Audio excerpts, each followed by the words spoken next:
Do you have the projector set up? It should be up and running. Camera is good to go with us. I'm trying to find...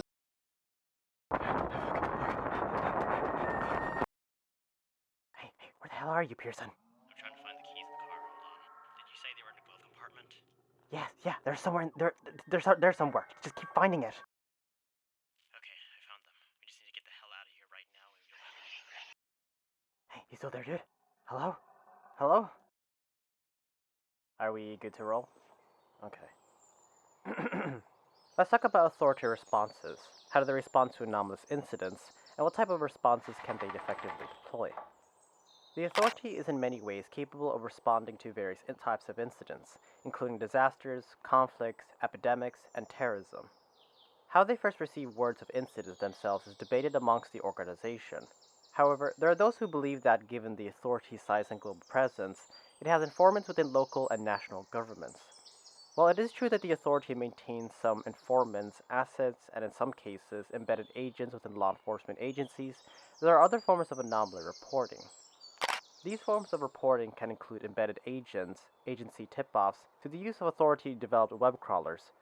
Web crawlers play an essential role in gathering information and unusual activity across the net that may allow them to receive actionable intelligence of any occurring anomaly manifestation. On top of that, web crawlers also carry out disinformation and expungement efforts within the internet to prevent any potential known veil scenario. But to keep this information as simple as possible, we will focus on the types of authority responses and then provide some examples to get an insight into the thinking of authority strategy and policy. Authority responses can be categorized into two sections: non-critical response and critical response.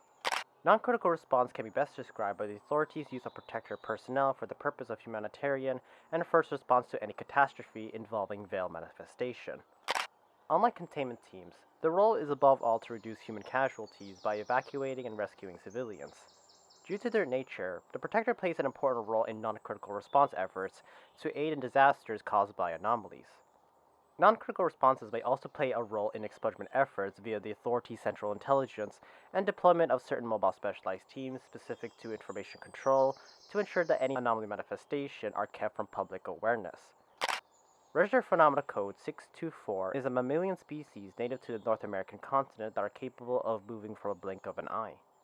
Technically, they move so fast that we can't consciously perceive them. But we can still see their visible movement and outline when they vanish, though. Sure, I guess.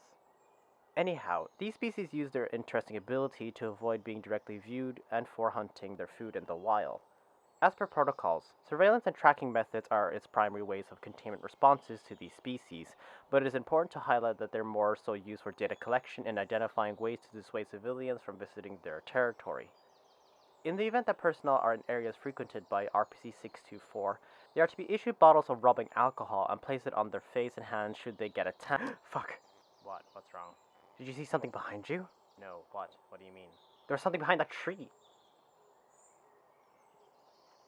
Do you think we're in an area frequented by RPC 624s? Do you have any rubbing alcohol on you by any chance? Further examples of a non-critical response would be anomalies causing natural disasters, such as forest fires or earthquakes causing civilian casualties or infrastructure damages. Protectorate members will be deployed to prioritize search and rescue while simultaneously preventing further casualties. Critical response is the overwhelming use of local authority resources that extend to the deployment of mobile specialized teams and other strategic tactical assets to physically contain a manifesting anomaly. This type of response is complicated in nature due to being utilized in any initial discovery or any anomaly causing a close known veil scenario within a populated area.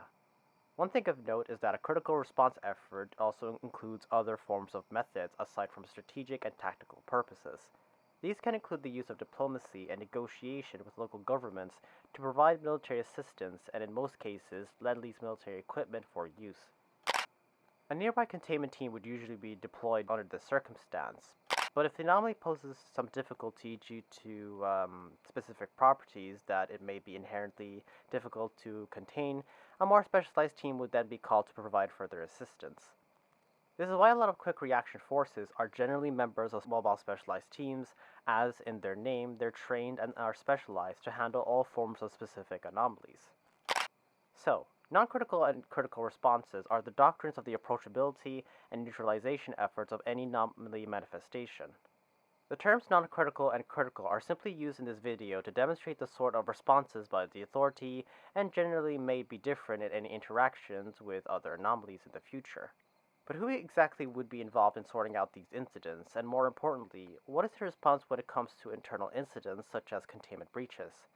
The organizations involved in any incident are usually the Authority Security Force, the Authority Central Intelligence, the Protectorate, and mobile specialized teams. All organizations mentioned can be utilized in any given context so long as it's deemed appropriate in the sense of containment efficiency and cost-cutting casualties. Containment breaches in this context will generally be based on the behavior and properties of the anomaly. There are occasional anomalies that are often handled by mobile specialized teams, but this is generally avoided by security management for cost reasons, and it diverts specialized personnel from responding to off-site discoveries. And so, the authority responses are based on the principles of non-critical and critical responses, but these doctrines can be modified to fit onto changing circumstances, which can be anomalies that don't respond to general containment needs. And cut. That's all we have to cover for now, I guess. Thank God. Let's get the fuck out of here. Not